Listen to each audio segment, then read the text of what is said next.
Hello, fantasy managers. Welcome back to another episode of the First Pitch Podcast here on the Pitch List Podcast Network. My name is Cards McGard. I will be your host for this weekday edition of the pod. I did not cut my hair. It's just pulled back a little bit. Audio listeners, you can just ignore that. We will now get into everything baseball related from yesterday, July 22nd, and we will start with news and notes as always. Bobby Witt Jr. hits the 10-day IL with lower back tightness. If you've been following this, he's been day-to-day, was playing the other day, tweaked it, and it seems like he is going to be put on the he's going to be put on the list for some period of time. They've pulled the plug. They're saying, you know what, we're the Kansas City Royals. We're not going anywhere anyway. Let's not try to injure the best player we've had since George Brett, and honestly, probably the best player we've ever had. Samuel Basallo goes to the 10-day IL with right shoulder inflammation. And if you're savvy, you realize, hey, didn't Adley Rutschman just hit the IL? Yes, he did. So both catchers for the Orioles going to be out for an extended period of time. JT Ginn hits the 15-day IL retroactive to the 18th for a right middle finger blister. And every time I see someone hit the injured list for a blister, it makes me laugh. But I suppose few people use their fingers more than pitchers.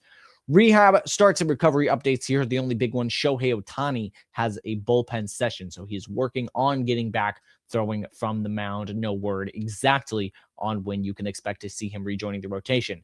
And just a couple transactions. Spencer Jones has been optioned back down, but Max Fried and Jose Ramirez have been reactivated for their respective clubs. That's going to do it for the news and notes. As we now move on to the notable performances, I start, as always, with my hitters. And my top hitter of the day is not a superstar, but someone I think absolutely who deserves his flowers. Joey Ortiz had a phenomenal day, a important day for the Milwaukee Brewers. 3 for 3 with a double, a triple, a walk, and a stolen base. Just kind of getting everything done. It was a day around the league where there wasn't a lot of explosive firepower, so I wanted to give Joey Ortiz some credit, a guy who has been struggling throughout most of the year, but since coming back from the All-Star break, has been really, really hot, hitting well over 400. And of course, we're talking about a 6-game sample here. Nevertheless, really excellent start out of the gate in the second half for Joey Ortiz as he has a nice day here. Nick Gonzalez goes 4 for 8 combined in the Yankees-Pirates doubleheader. He gets a home run there, and what was a very low-scoring couple of games, Nick Gonzalez does really well for the Pirates. Has had a quietly quite nice year. Jeremy Pena goes 3 for 4 with a home run. Yordan Alvarez 2 for 4 and a league-leading 34th home run. Heriberto Hernandez for the Miami Marlins goes 2 for 4 with a double, a stolen base. Esteury Ruiz 1 for 4, but is able to get 2 stolen bases with it. Spencer Torkelson goes 2 for 3 with a home run and a walk. Chase Mydra 4 for 4 day, all singles, but dang it gets you to first base. Drake Baldwin goes 2 for 3 with a pair of walks. Matt Olson says, you know what? I like that slash line. Let's do it myself. 2 for 3 with a pair of walks for the first baseman.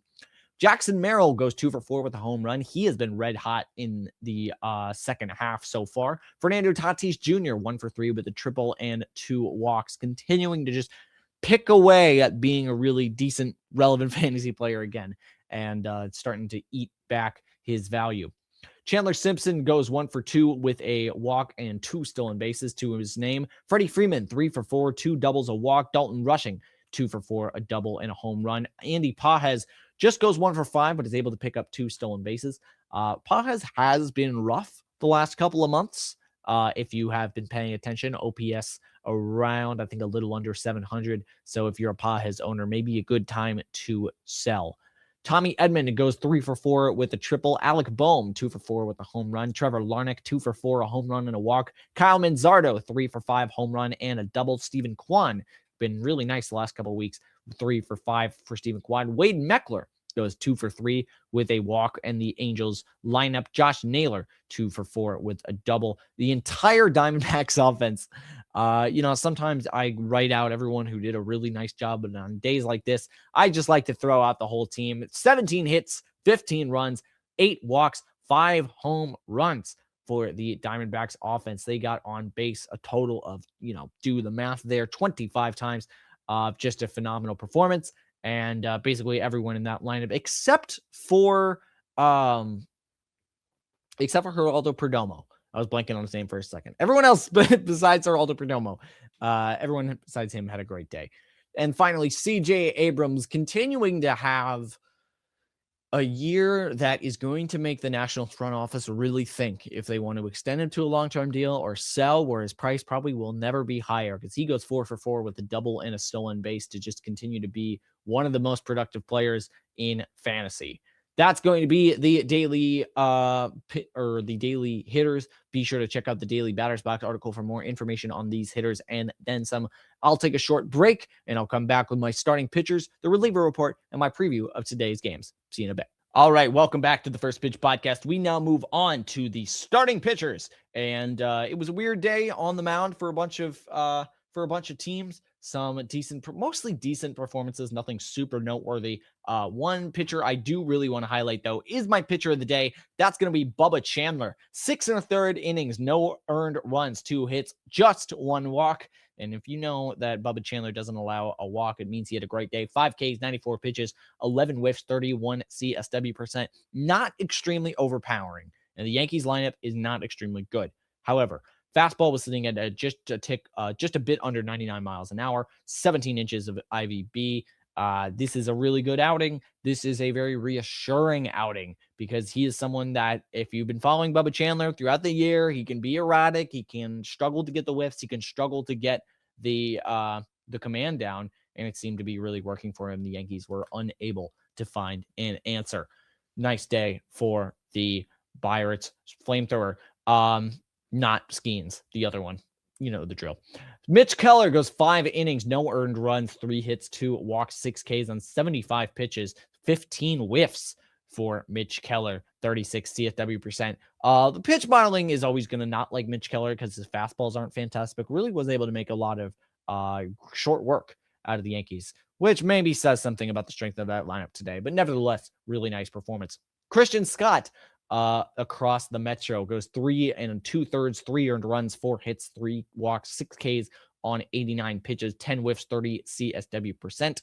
Lot of long at bats here. He was just not able to get the volume. The pitch modeling liked a lot of the stuff, but like the first at bat of the game, Christian Yelich was a 9 pitch at bat, and that just kind of set the tone as he was unable to really punch hitters away efficiently. Logan Henderson went 5 innings, 2 earned runs, 5 hits, no walks, 9 strikeouts on just 80 pitches, 17 whiffs, 38 CSW percent. That's really the thing with Logan Henderson. He's so good when he's on, and the Brewers are just keeping him on a short leash, and I don't quite know why, and maybe they're just thinking for the postseason, but Henderson, really nice. At least they let him go 5 innings, you know? Emerson Hancock goes 6 innings, 2 earned runs, 5 hits, 1 walk, 3 Ks, 95 pitches, 9 whiffs, 23 CSW percent. One of his worst starts from a pitch modeling perspective. Most of the time, it really is favorable on Hancock. This one, not so much. And you can kind of just tell by the whiffs, the lack of strikeouts. It just wasn't his top stuff today. Still was able to be fairly effective. Cade Cavalli goes 6 innings, no earned runs, 4 hits, 2 walks, 8 strikeouts, and 90 pitches. Speaking of a guy that may be dealt, 10 whiffs, 30 CSW percent, D plus PLV grade. Not amazing. I personally think that's quite pessimistic on him. I don't quite know why it's super low. Nevertheless, it's a solid outing from the result standpoint. Gage Jump goes 4 2/3, and it was not pretty. 6 earned runs, 8 hits, 4 walks, 5 Ks, 83 pitches, 7 whiffs, 28 CSW percent. Quite strange that the pitch count is relatively low, despite, he allows 12 base runners, just 83 pitches. Kind of just shows he got pounced on, and it did not work well. C- POV grade for Gage Jump. Reed Detmers had a really nice outing until it kind of just slipped away from him a little bit. 5 1/3, 1 earned run, 2 hits, 2 walks, 6 Ks on 85 pitches, 10 whiffs, 29 CSW percent. He was really cruising for a while, and it just kind of left him a little bit. He threw only 1 changeup in this outing, and he faced mainly righties. Detmers is a lefty, of course.